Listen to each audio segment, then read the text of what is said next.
Welcome back. You're watching Newsx and I'm Vaishali Kohli.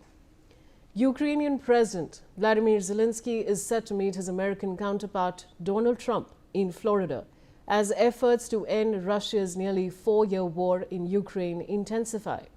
Zelenskyy said that the proposed 20-point peace plan was 90% ready. However, in an interview, Trump said his Ukrainian counterpart doesn't have anything until I approve it. The high-stakes meeting between Trump and Zelenskyy indicates significant progress in peace talks. The Ukrainian president said that he would focus on the U.S.-brokered peace plan and separate proposals for U.S. security guarantees. The two sides will also deliberate on reconstruction as well as the territorial control of the Donbas region and the management of the Zaporizhzhia nuclear power plant. Zelenskyy said that the U.S. offered a 15-year deal on security guarantees, subject to renewal. However, Kyiv was seeking a longer agreement with legally binding provisions to shield against further Russian aggression. Zelenskyy also said Ukraine was ready to withdraw its troops from parts of the Donetsk region not currently occupied by Russian forces, but the Ukrainian leader emphasized that any pullback of troops would have to be reciprocal. The main sticking point is Moscow's demand that it control the entirety of the Donbas region under any deal. Meanwhile, Russia has carried out one of the biggest attacks on Kyiv in months, using an estimated 500 drones and 40 missiles on the eve of a key meeting between the United States and Ukrainian leaders, killing at least 2 people. The big question that arises now is an end to the Russia-Ukraine war close? And now, of course, I have all my guests joining me on the broadcast. I'd like to welcome Ambassador Bhaswati Mukherjee, former diplomat, Major General G.G. Dwivedi, Global and Strategic Defense Expert, Major General Dhruv Katoj, Senior Defense Expert and Director of the India Foundation, and Gautam Mukherjee, Senior Journalist. I'd like to begin by Ambassador Bhaswati Mukherjee with her opening comments. Over to you, ma'am. Thank you, Vaishali. It is certainly a significant development coming at the end of the year. Maybe it will bring us some good news, but there are some sticking points which you have correctly pointed out in your opening remarks yourself. One of them, of course, is whether the Ukrainians will agree to a freeze along territory which is the existing line of control. That is to say, territory that is with the Russians will stay with the Russians, and they would also withdraw from a little part of Russian territory that they have managed to occupy. Along with that, there is the whole issue of security guarantees. Who would give those security guarantees? Would it be a UN peacekeeping force? It certainly cannot be NATO. Russians would not allow NATO peacekeeping forces so close to its own frontier. They certainly would not allow the Europeans or the Americans. So would it be a multilateral peacekeeping force, in which case the Russians and the Americans would have to agree to take it to the UN Security Council and to set up a multilateral peacekeeping force that would be acceptable to the Russians? It may be acceptable to the Ukrainians. I'm not sure whether it would be acceptable to Trump, who has complete contempt for multilateralism, as he's often said. The other important issue here is that there have already been signals that NATO has dropped its idea of trying to push Ukraine into NATO. This has been accepted as not going to be a NATO member. The security guarantees, therefore, apart from the peacekeeping forces, brings us to another important point, which is there are 2 kinds of forces, Vaishali. One is UN peacekeeping and the other is UN peace enforcement. In peace enforcement, you are allowed to shoot to keep the peace. Normally, peacekeeping does not involve violence. So if you're going to have peace enforcement, again the question arises, they would have to be from forces acceptable to both sides. In other words, it would have to be a multilateral peace enforcement force acceptable to both sides and also acceptable to the countries which are providing these forces. For instance, India has been in many, many peacekeeping forces, one of the largest.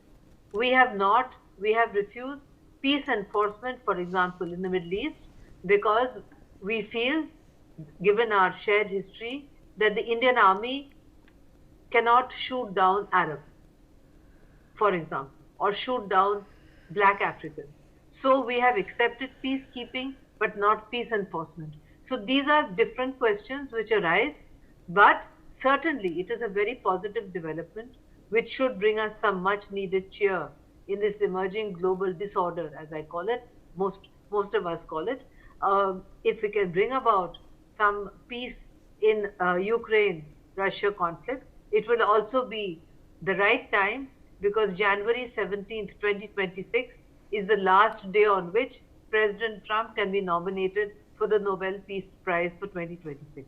I'm sure he's fully aware of that, and hence he must be putting pressure on both sides, because then both sides can nominate him for the Nobel Peace Prize, and the rest of the world, including India, can breathe a sigh of relief that at least one seemingly intractable conflict has been brought to an end. Vishal. I want to now go across to Major General G.G. Dwivedi. Now, Major General G.G. Dwivedi, you know, the situation will get very interesting from here. But my question to you really is that, you know, the intervention of the United States, do you think that this could actually affect Ukraine's negotiating leverage with Russia or its support among allies? Well, Vaishali, this war in Ukraine started almost 4 years back on 24th February 2022. And by all experts, it also, by President Putin, thought that this will be over in a few weeks' time, but that has not taken place. The war was primarily to control the Ukraine territory and also the influence in this region by Russia. Now, those aims have not been achieved. Now, this peace process has been on, and latest one was the 28-point plan by President Trump, which have been tailored down to 20 points. And as per as the latest statement by President Zelenskyy, that 90% of the issues stand resolved. Now 10% issues still remain.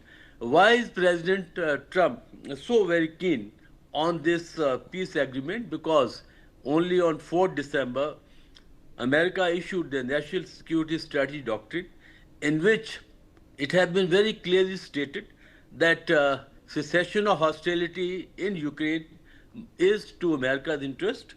And secondly, there need to be a policy by Europeans, because NATO has not been able to respond effectively to the Russians, and Russia needs to be stabilized. The point you have made is very correct, because President Trump policy or President Trump, the peace plan is very much favored to the Russians, and that definitely means that Ukrainians have a poor, or they have a definite disadvantage, because the 3-4 sticking points which are very important: secession of territory or ceding territory. Well, that is the main issue. And how can Ukraine cede territory when they have lost about 100,000 soldiers, only to ensure that sovereignty and integrity of Ukraine is maintained?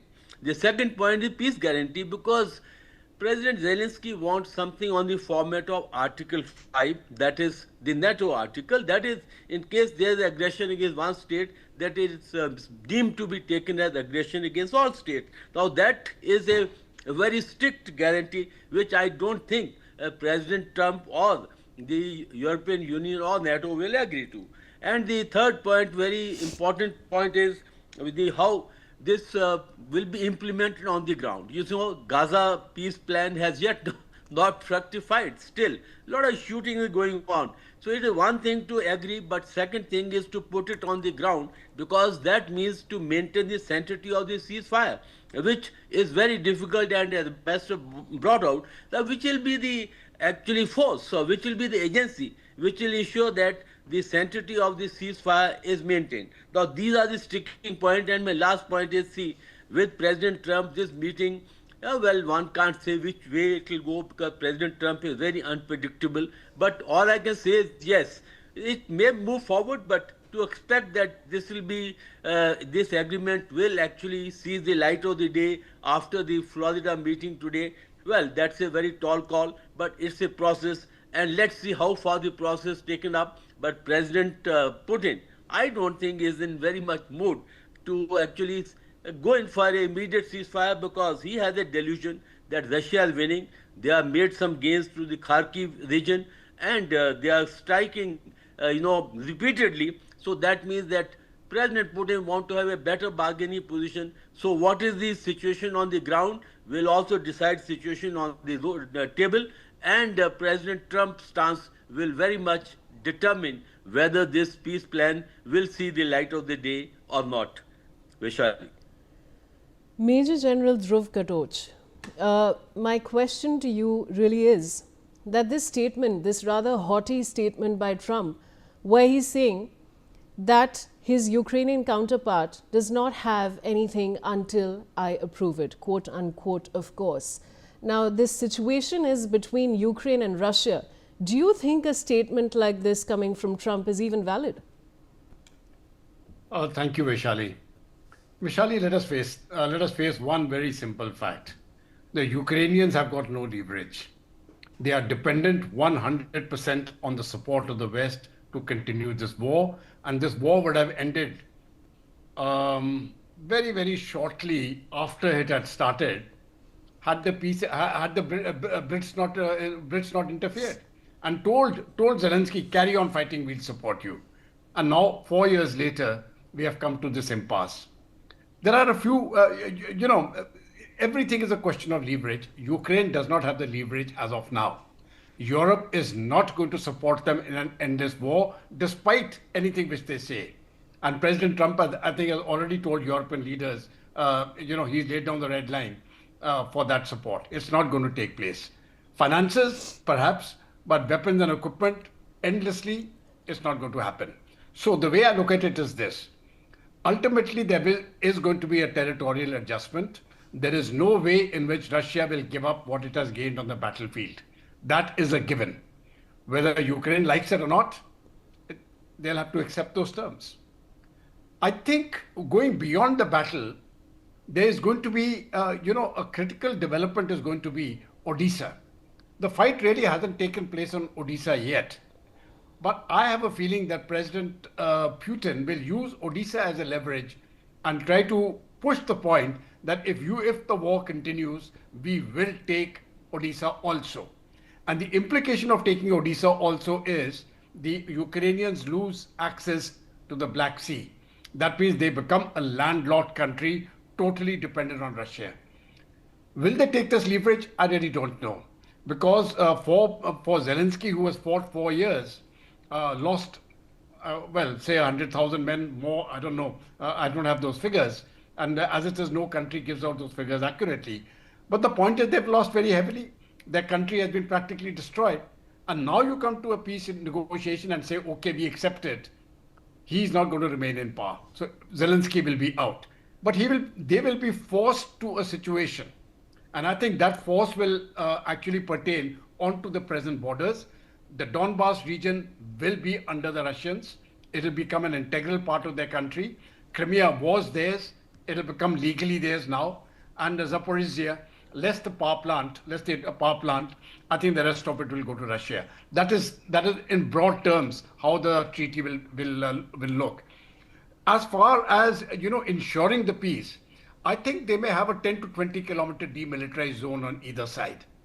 Now, if you have a demilitarized zone and only the UN can implement that demilitarized zone, and it will be a peacekeeping force, not a peace enforcement force. No army in the world can be put there to enforce peace when Russia is one of the principal players. So to say that somebody can come there and enforce peace when Russia's got all the atomic weapons in the world, it's not going to happen. So you can have something called, a peacekeeping force, yes, just to see that people stay within their boundaries. I think that will be acceptable to Russia. Ukraine, they'll be forced to accept. It's all a question of leverage. The Ukrainians have no leverage now. After 4 years of war, their country stands decimated. If the Europeans stop helping them, I think it is game, set, and match to the Russians, and that is the way it will go. And as Ambassador Basmati said, if Trump can pull it quickly before 15 January, he will be nominated for the Nobel Prize, and I think the whole world wants him to get it. Please give him the Nobel Prize, is my recommendation. Vaishali. Very interesting, Major General Dhruv Katoch, especially what you said towards the end. I have Gautam Mukherjee, senior journalist, also with me. Now, Gautam, amidst all of what is happening, how do you think Russia will interpret the comments that are coming in from both Zelensky and Trump?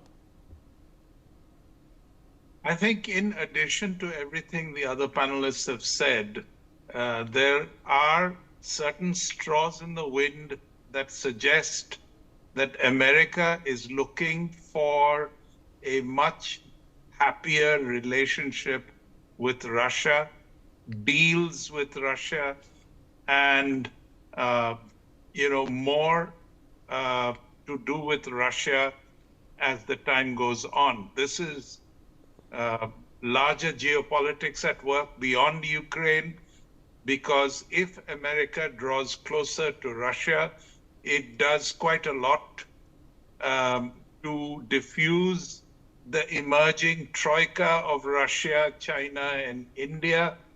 That is worrying the strategists in America.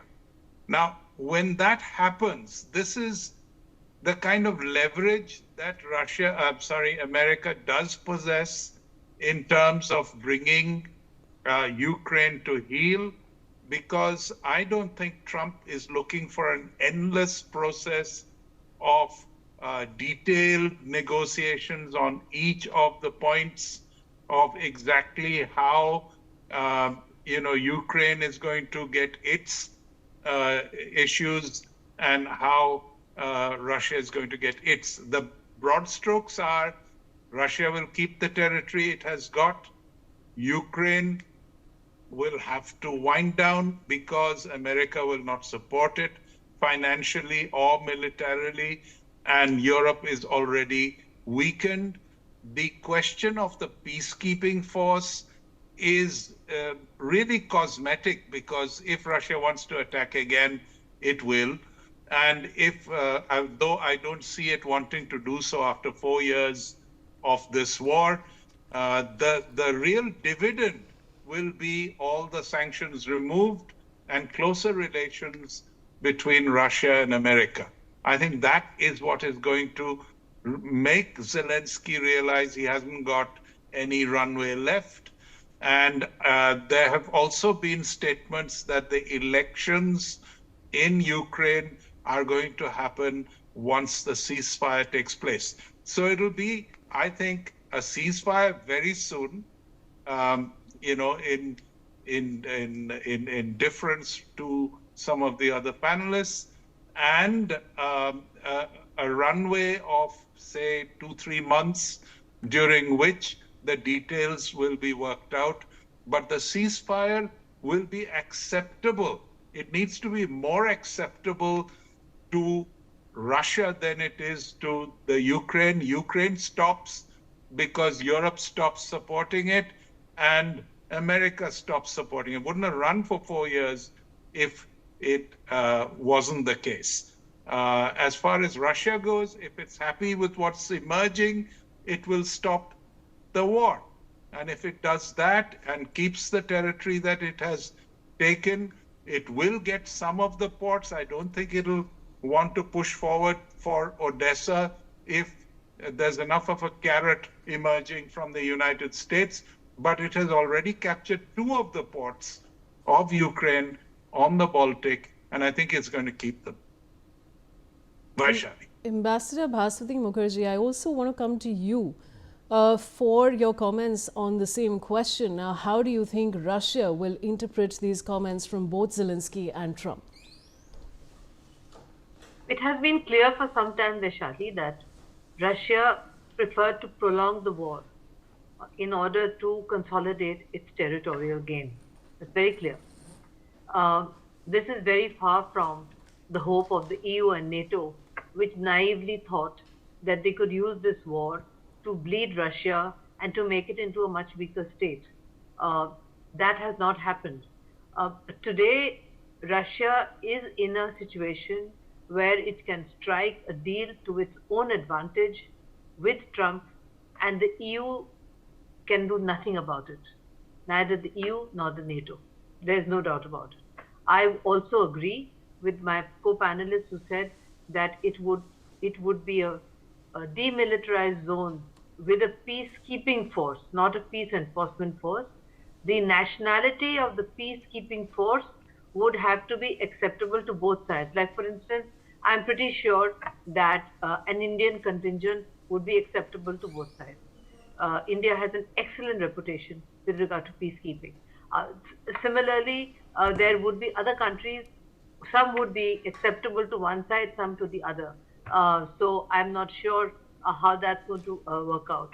But as far as the ceasefire is concerned, as Gautam just said, I would like it to be a ceasefire as soon as possible, but that would depend upon how much Trump would promise Putin in advance.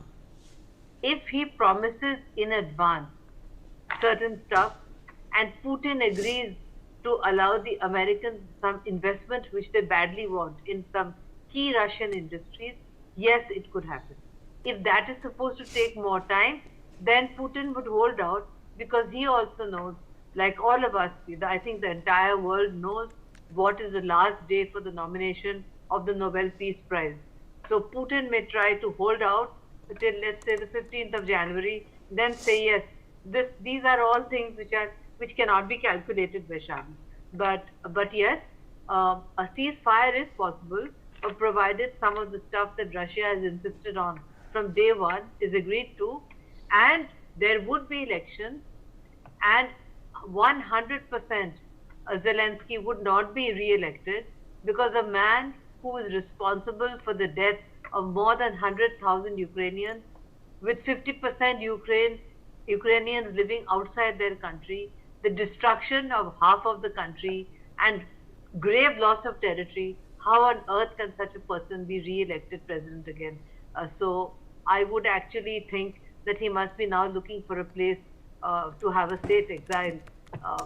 Maybe the United States could give him exile in Washington, D.C. I don't think he would be safe living in Ukraine after giving away so much territory. Vaishali. All right, I want to now go across to Major General Gigi Dwivedi. Now, Major General Gigi Dwivedi, what role do you think would the US military or NATO play if a peace deal were reached? Well, Vaishali, firstly, I want to clarify as a soldier, when your country is attacked, you have only two choices, either to surrender or to fight on. To that extent, I think Zelensky and Ukraine deserve all the credit, because they chose to fight on. Well, weapons came in, but they chose to shed blood, and that's what I feel is the soldiers do on the battlefield. The second point is, after all, Russia has got some gained about 20%. As it is, they had 10% already up the kitty, but Russia has paid a very heavy price. But because Putin is a dictator, he can't be questioned. But let me tell you, the price that they have paid for the 10% of Ukraine territory is colossal. In the armed forces, we always say victory, but at what cost? I think the costs have been paid very heavily by the Russians. The third point is, well, there are two sides to it. One is ceasefire, second is the peace agreement. Ceasefire is cessation of firing, and then the peace agreement is when it takes a long-term view. Now these two are to be taken separately. I think first the ceasefire will happen, then the peace agreement will be signed, and this will take some time. But my last point is that in this case, whenever there is a peace environment is there, when two sides fight on, there is a certain amount of fatigue, exhaustion. Now both sides have something to gain. While Russia can say, well, we gained 20% territory, and as far as Ukraine is concerned, they say we have not been defeated on the battlefield. So both have certain face saving, and that's very important when you get on the negotiation table. I also feel that ceasefire will take place sooner or later, but peace agreement will have to wait because it's a very complex subject, Vaishali. That's a very interesting point, Major General G.G. Dwivedi. In fact, I was just concluding with that. The fact that Trump tries to heckle Zelensky and he never succumbs to pressure is something that must be admired. And with that, I'd like to thank all my esteemed guests for joining me on this debate. Thank you, viewers, for watching.